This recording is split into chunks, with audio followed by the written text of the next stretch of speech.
Здравейте, това е лъжата за исторически парк, излъчен по BTV. За истинското интервю ще намерите линк в описанието.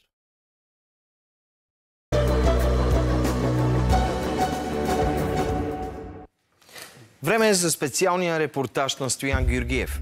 Исторически парк, там където тръгва политическа партия Величие. Стоян беше в село Неофи Триуски и е тук, за да ни разкаже дали откри кода или алгоритъма за това как 100 000 българи гласуваха за една нова, непозната за широката общественост партия, но позната за мнозина, които явно са гласували за нея.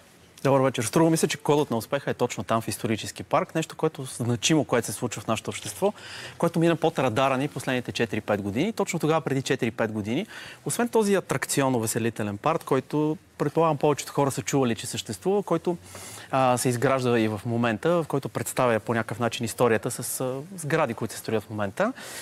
Той се намира до едно село, в което село също се превръща, старите къщи изчезват и на тяхно място се строят къщи, които са тип антични, средновековни, възрожденски и всичко това нещо се превръща в нещо напълно сюрреалистично, но не е това най-интересното. Това, което за мен беше ново. Аз мислех, че в България няма какво да ме изненада.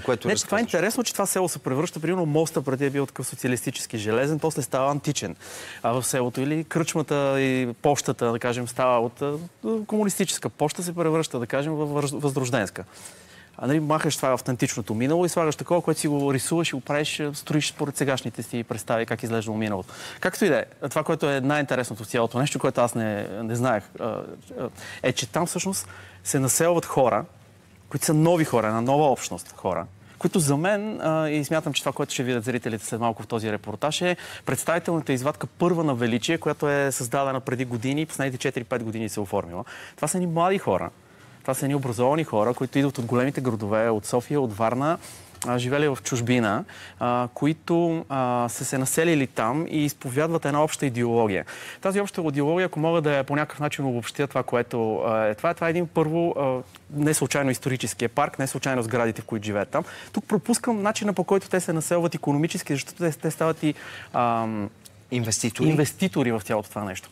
Сега тези инвестиции са една доста така тера инкогнита, доста странна, която аз не съм изследвал. Аз изследвам по-скоро мотивите на тези хора да станат част от тази общност, да доверят парите си, като преди тези 100 000 да доверят гласовете си. Искам да подчертая, че ни няколко стотин или може би няколко хиляди са доверили парите си дори. Живота си там раждат деца на тези места.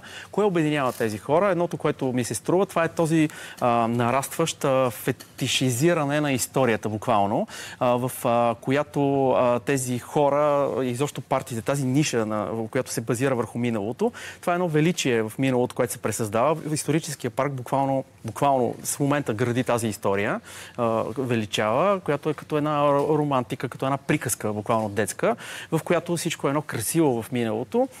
Тези хора, типажа хора, които са там, са, казвам, млади хора, интелигентни хора, струва ми се, които виждат, те се връщат към традициите, за тях най-важно са ритуали, традиции, наричания и подобни неща. Наричания?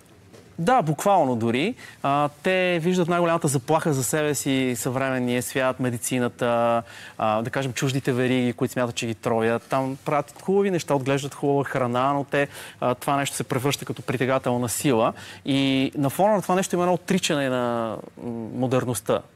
Тоест бягство към миналото. Бягство към миналото по някакъв начин и пак ще кажа точно фетишизиране на историята, тъй като историята, която е там, тя е абсолютно бутафорна и измислена. Защото там няма критичност към историята, там едни хора вадят едни саби, конски опашки, изобщо цялото нещо е в една увивка, в която съдържанието и на практика човешкото измерение на това, което се е случвало в тези периоди, то просто липсва и на фона на всички тези първа, втора българска държава, там някъде и всъщност се крие също така връщане на култ към комунистическата държава. Ясно. И друго, което е много важно, и също така те виждат света, тези хора, като един свят, специално своето бъдеще. Хората, които споделят, с които разговарят, виждат бъдещето си, освен в това да избягат от този свят, който намират като заплаха, който е на практика западния свят. Те, например, казват, че според тях, там учат руски, че според тях бъдещето им е, че бъдещето на света, половината свят, така цитирам буквално, ще говори руски език. Така че може да се каже родолюбие, величие в миналото и руски мир. Горе-долу това е така, ако мога да го обобщя. Трите стълба, които ти си видял. Добре, да приключим тук, да сложим точката, защото и да се пренесем там. И да се пренесем там. Лабораторията на тяхната идеология е доскоро обезлюдено варненско село. Тук е люлката на величие. През последните около 5 години стотици хора от цялата страна и чужбина им доверяват не просто гласа си, а парите си, бъдещето си и ги последват в село Неофит Рилски. Тук е събрана първата представителна извадка на електората на величие. Селото е известно с мегапроекта Исторически парк, но още по-впечатляваща от парка е общността млади хора, преселили се да живеят тук, да създават семейства, деца. Те са не просто жители, а инвеститори и общност. Имат си водач. Родом от София съм. Там живеех със семейството си. Преди 2 години се преместихме в Неофит Рилски. Тук ми се отразява добре, точно защото си имаме хора, които са подобни на нас. Тук дойдох заради средата. Тук се запознах с моя мъж, моя съпруг. Тук се запознаваме, тук се залюбваме, тук правим дете. Аз виждам потенциал в това нещо и съм решил да се включа с някаква сума в исторически парк. Проектът не разпределя печалби, защото той все още е на стартов етап. Дори няколко години по-късно смятам, че за такъв голям проект изисква малко повече време да стартира. Не съм търсил печалби, аз не мисля, че толкова лесно може да стартира на така огромна машина. Доколкото знам, са хиляди хората, които са участници в исторически парк. Истински старите къщи в селото изчезват една след друга, а на тяхно място се строят нови, но антични, средновековни, от първото и второто българско царство. Величието е в фантазията за миналото. Стилът на населеното място наподобява на Скопие, но за разлика от македонските антични сгради от гипсокартон, тук фантазията за историята се създава с значително по-качествени материали. Тук можем да видим една такава къща в средновековен стил, с орнаменти, които са характерни от периода на Второ българско царство. Самата фасада е каменна зидария, която е дебела над 30 см самия зид. Ивелин Михайлов е движещата сила на проекта за село Неофит Рилски. Изкупил съм парцели, когато бяха на ниска цена. Имам над 4000 декара урегулирани поземлени имоти, които съм ги купил на цени 2-3 хиляди лева, когато са стрували ефтино. 2 дни след изборите НАП образува производства срещу фирми на Михайлов за наличие на финансови схеми и измами, съобщи директорът на данъчните и допълни, че фирмите на Михайлов имат 600 хиляди лева задължения към НАП. И стигаме до 2 чисто нови възрожденски къщи, където живее Александра Бешелиева и семейството й. Тя е IT специалист от София. Посреща ни, докато децата й имат урок по руски вкъщи. Ние имаме 4 деца и тук в това село и в община Ветрино намираме нещата, които търсим. Тези къщи могат да бъдат осъществени, като се съберат няколко такива хора като нас, обединят общо малките капитали, които имат, вид инвестиция. Има ли някаква идеология за всичко това, което се случва тук и което обединява хората, които идват да живеят?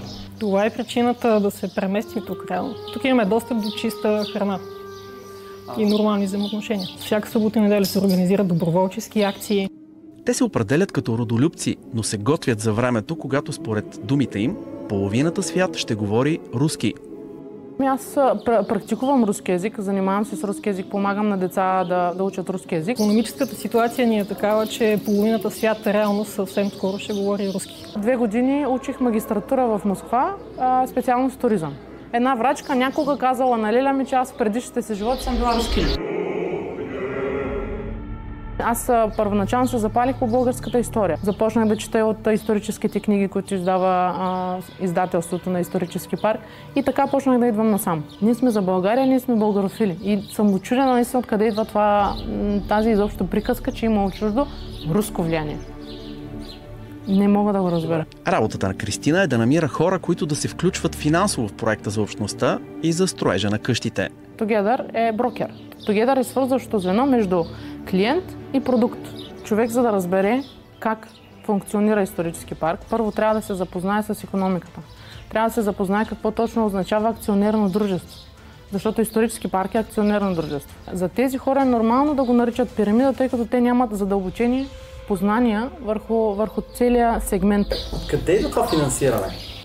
Това са проекти. Всеки един човек като инвеститор, той има право да решава в какъв проект да си вкара парите. Колкото и да опитваме да разберем каква е логиката на инвестициите в Неофит Рилски, не получаваме точна информация.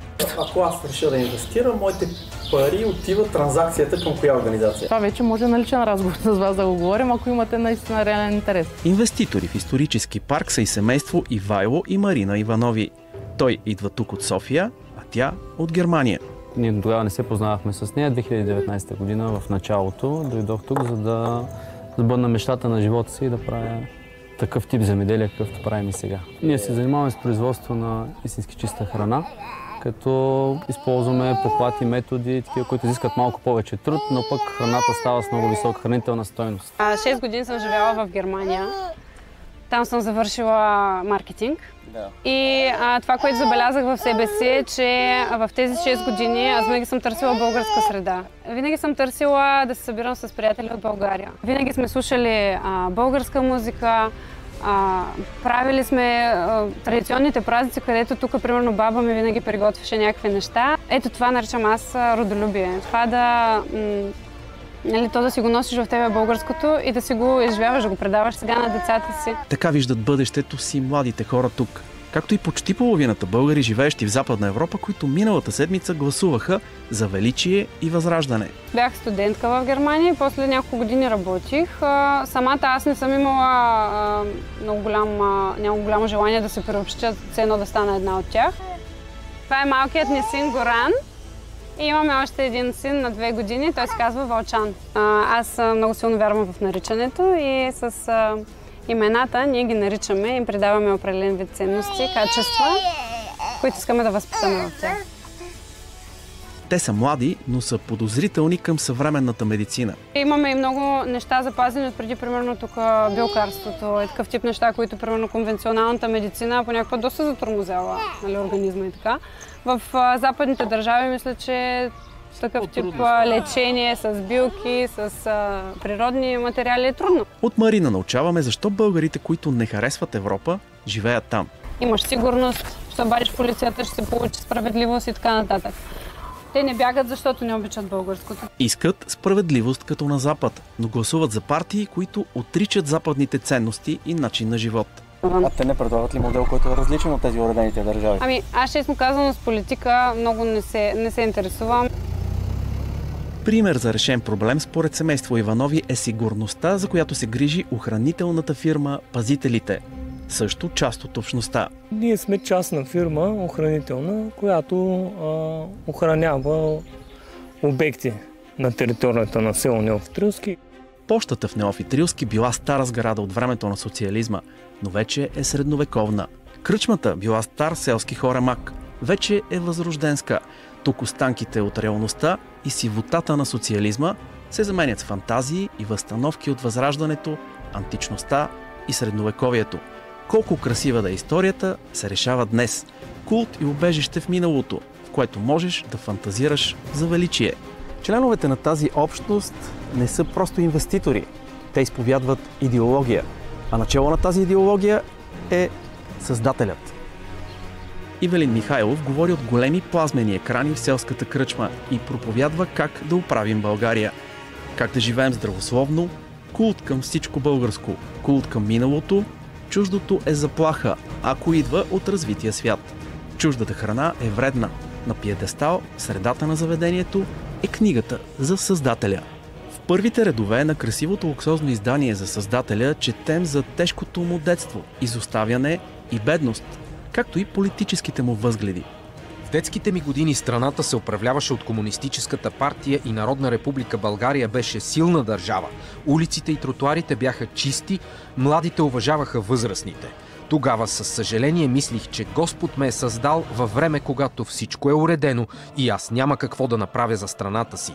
България беше толкова силна, че смятах за невъзможно това да се промени. Но моето време все пак дойде. Срещаме Ивелин Михайлов, за да разберем има ли план да създаде Народна република, както пише в книгата. Това означава ли, че вашата цел е да създадете Народна република? Народна република България. Не, това няма как да се върне в днешно време. Нали, всеки един човек, който си го мисли, как да кажа, по-скоро е наивен.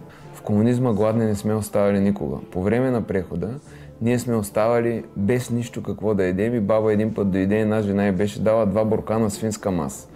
С 2 буркана свинска мас, това да ви говоря 94-5 година, и с хляб, който едва се взеха те с пенсията, и съм спал винаги на студено, и съм нямал дрехи, с които да изляза, и се е налагал всеки ден да се бия навън заради престъпността. Нулева престъпност преди, нулева престъпност. Това просто не е вярно. Престъпността по време на комунизма е дори по-висока, отколкото сега.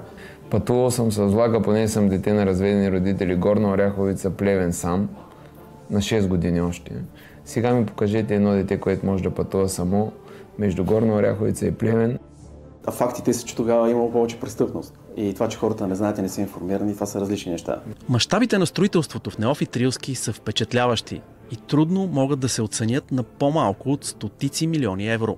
Под 5 милиарда няма кой да го направи това нещо. Къде идват тези пари? Добрата организация. Опитваме да научим как точно се финансират проектите в Неофит Рилски. Аз правя бизнес по учебник. Мога да кажа, че съм един от най-добрите бизнесмени в България и в Европа. И аз не мога да съществувам. Аз съм принуден да се самозащитавам. Инвестициите, които се случват в селото, като къщи и хора, кой плаща за това? Имах си клиенти, които имахме система, при която аз правя къща, продавам печалбата, инвестирах в исторически парк и в другите неща. Края на книгата за създателя на исторически парк, Ивелин Михайлов разказва за своя план, как населението на България ще стане между 30 и 40 милиона. Разкрива каква ще е неговата роля за бъдещето на България. Цитирам: хората имат нужда от водач, който да върви напред и когото да следват. Ако в даден момент се появи някой по-добър, с удоволствие ще отстъпя мястото. Аз виждам моята роля като да свърша, да съм свръзка между политиката и хората, да отида по места, да ги видя тези неща и да предам нагоре информацията към хората, които са обещали да свършат дадена работа. Никога не съм искал да съм водач, аз искам да съм градинар. Как си представяте бъдещето тогава? Аз бъдещето си го представям да летя в космоса. Директно ви казвам. Те са млади, образовани, живяли в чужбина. Тях ги информират алгоритмите на социалните мрежи.